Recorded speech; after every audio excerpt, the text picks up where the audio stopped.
kitchen the other morning, barefoot, coffee in hand, staring at absolutely nothing. And I caught myself thinking, I don't have time.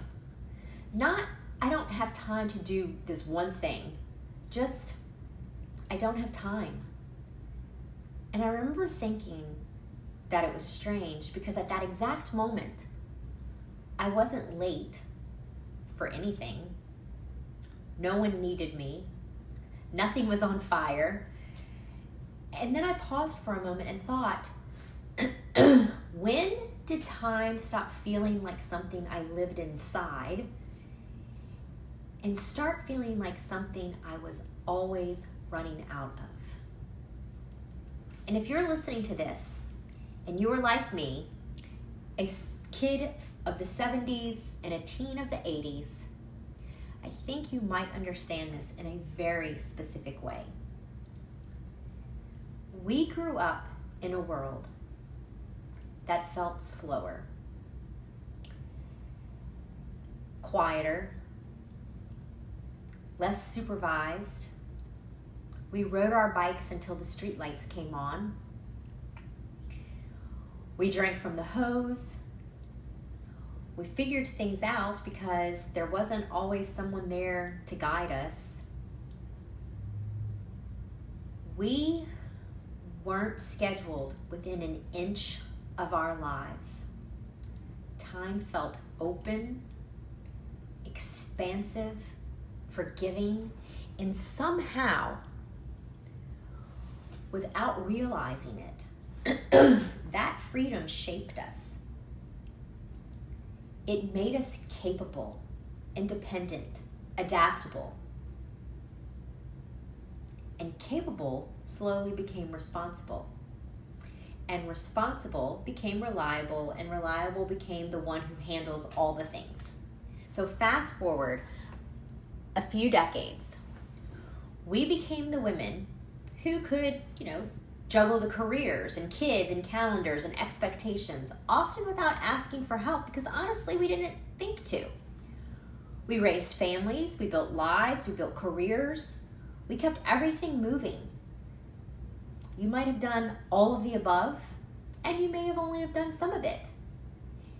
And somewhere between school pickups and work deadlines and remembering everyone else's needs and, whatever it may have been for you, time stopped being something we had and started being something we chased. Here's the part that no one really prepared us for. When you spend years putting other people first, lovingly, willingly, without resentment, most of the time, you don't just give your time away. You forget how to recognize it when it's yours. So now, even in the quiet moments, we feel behind. Behind on rest, behind on joy, behind on life. And I hear this from women all the time. That low-level hum of, I should be further along by now.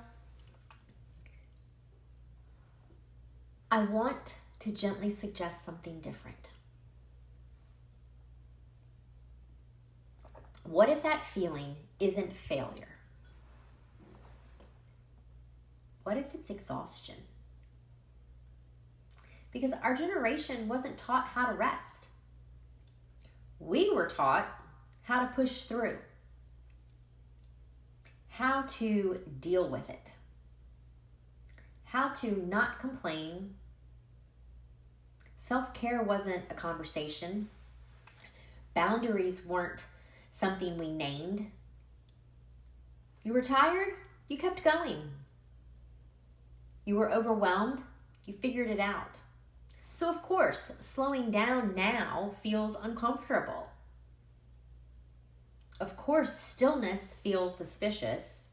And of course, rest feels like something you have to earn.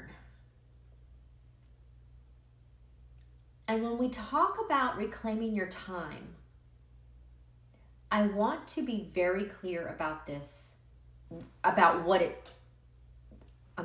want to be clear about what this is not, because this is not about waking up earlier.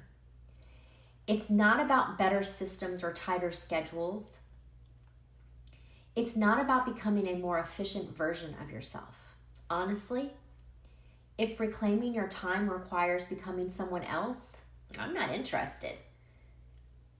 This is about loosening the grip. It's about questioning the invisible rules we've been living by. Rules like, if I'm not busy, I'm lazy. If I say no, I'm disappointing someone. If I rest, I need a good reason. And lately I've been wondering, who made these rules?